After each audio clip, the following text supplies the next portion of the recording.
पहिला बेर आइल हम बानी मन फिसल गइल देखी के जवानी साचो काजी झलकता बारू तनी सटय साली खोल ब्लाउज तनी रंग हम डाली अपना जीजा के मानेला तू बतिया सुनी जागल का सब है बिगड़ जाई पतिया डाले खतिया जाई होया धीरे धीरे दिया पीछे खतने में भी छोले रहत खटिया ए जी जाया जाई होया धीरे धीरे दिया हमरो भी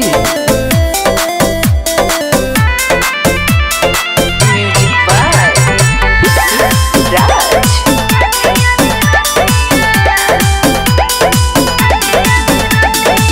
जीजा साली के गोली दुनाली के जमेला जोड़ी जैसे निरहु हमर पाली के ओहो जनी तू तंग कर होली ना भंग कर पैसा ना जाइब रंग हम डाली के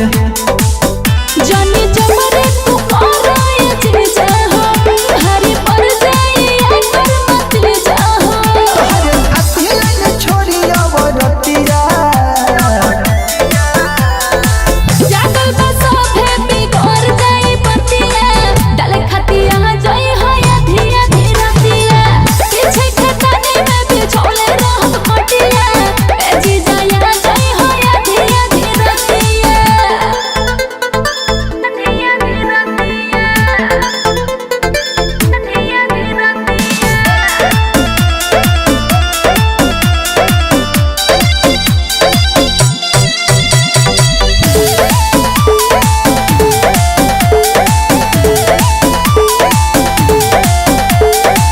भरल पिचकारी हमर करता तंग हो ये साली तुहरा में डाले खातिर रंग हो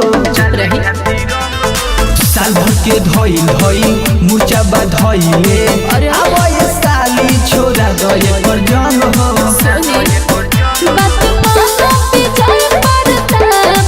ना हो। आज देखे है तो करे है ना इहो ठीक नहीं लागे है यो दतिया जागल का सब है बिगड़ जाई पतिया डाले खतिया जाई होया धीरे धीरे दिया पीछे खतने में भी छोले रहत खटिया ए जी जाया जाई होया धीरे धीरे दिया तू ही तो एगो साली बारू हनु